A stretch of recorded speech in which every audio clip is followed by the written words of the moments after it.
here, I think I should have maybe taken note of the fact that he played after just making me fold, which usually indicates a little bit better hand. A lot of times he was just open folding his button immediately after making me fold. I went for a check raise on the turn that missed. It's a pretty nice spot to check raise and represent a king or a big hand, um, with obviously the semi-bluff outs if you get caught. And then I went for the overbet bluff. Again, I thought, he controlled the pot. He's trying to control the pot possibly, and that overbet sort of thwarts that attempt. I think I was starting to pick up on the fact that continuation betting didn't have much value in terms of being called by a worse hand. Had a little protection value with that 9-10, and that's it. So I think I started to check back a few more medium made hands on the flop, given how often he was folding, and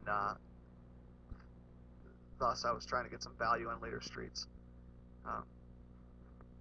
But if my hand had some big pot potential, I still would bet the flop a lot, if it wasn't that strong of a made hand, just in the interest of building the pot for later rounds.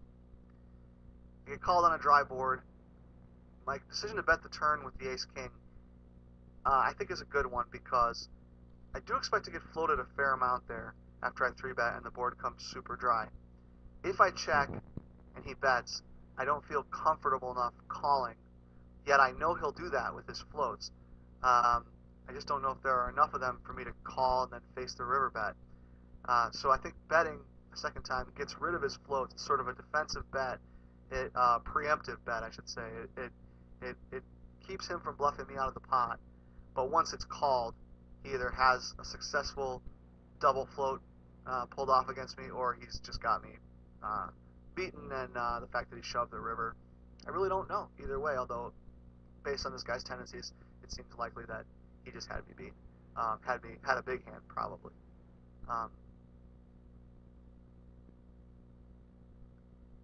3-bet and get called.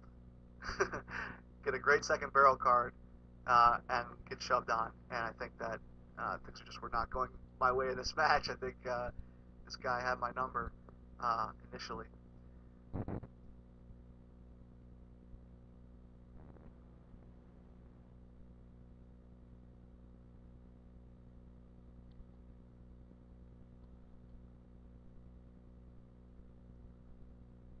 So some of the things I noticed were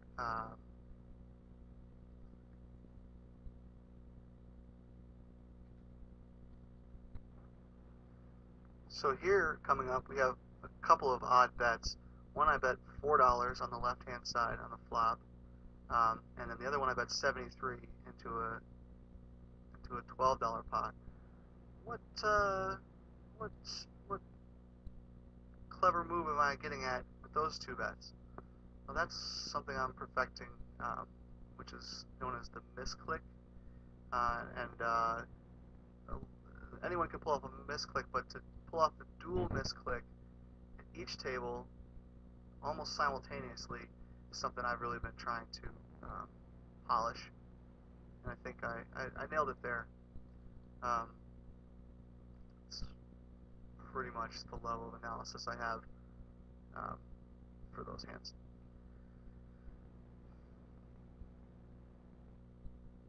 On the left-hand side, I decide that I'm going to play the straight draw in the standard way for me, which is to play it aggressively, semi-bluff aggressively, and represent hearts if they come. It's nice when that's almost the perfect gin card. I guess the 6 is the best card, since if he has top pair, it doesn't scare him. I get the result I want until the cards are turned over, at which point I see that I got coolered. On the right hand side, I don't get a very good flop for 10s. After getting called once, I don't really see the point in betting a second time. certainly there's no point in betting a third time, and he does again have a monster. So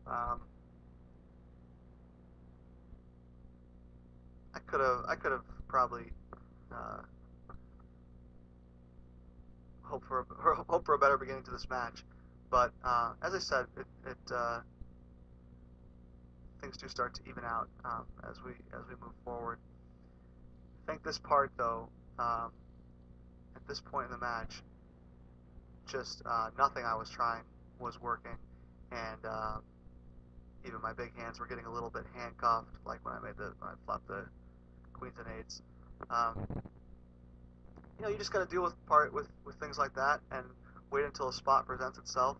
I guess like this boat I'm flopping here on the left hand side.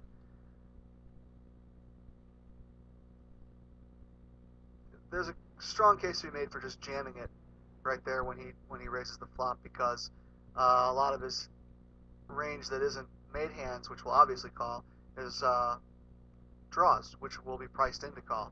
So a shove is not too bad, but when you have the board just completely crushed like that, um, you don't want to spoil your chance of getting paid, and so with a hand that locked up, it often makes sense to just call. With trip sixes, it's probably best to just jam it in. He did have a big draw, and finally managed to cooler him.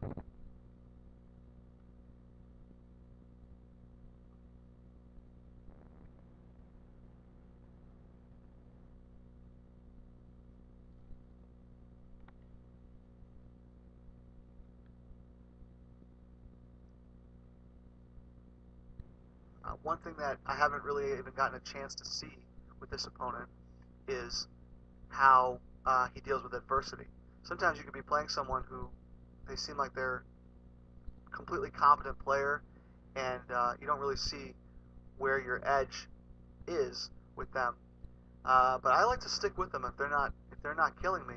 Um, I like to stick with them because uh, sometimes people's games fall apart very quickly when they take a beat, or they just get outplayed several hands in a row, or whatever. It doesn't take much for some people um, to completely fall apart. Um, you can see I'm amping up the aggression and playing pretty. I've been pretty consistently aggressive actually throughout this entire match.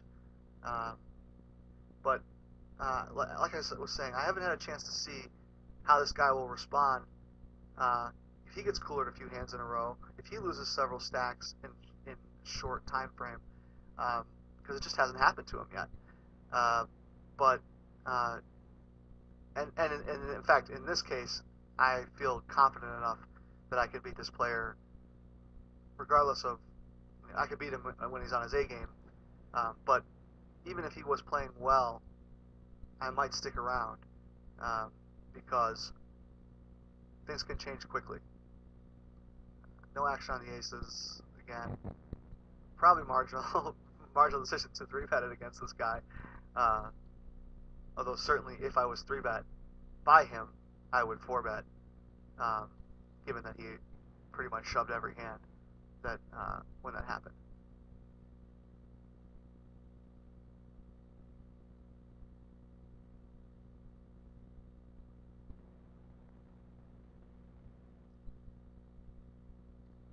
Here we're in a pot on the right hand side, so I just 3-bet on the left hand side with anything close to reasonable.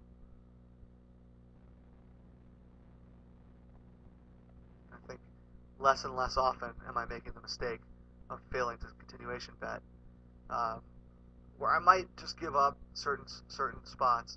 I'm not doing that anymore because I've finally caught on to how much he folds on the flop. On the right hand side, I guess I'm looking to build a big pot. I do know enough to still check back the flop on the left hand side, and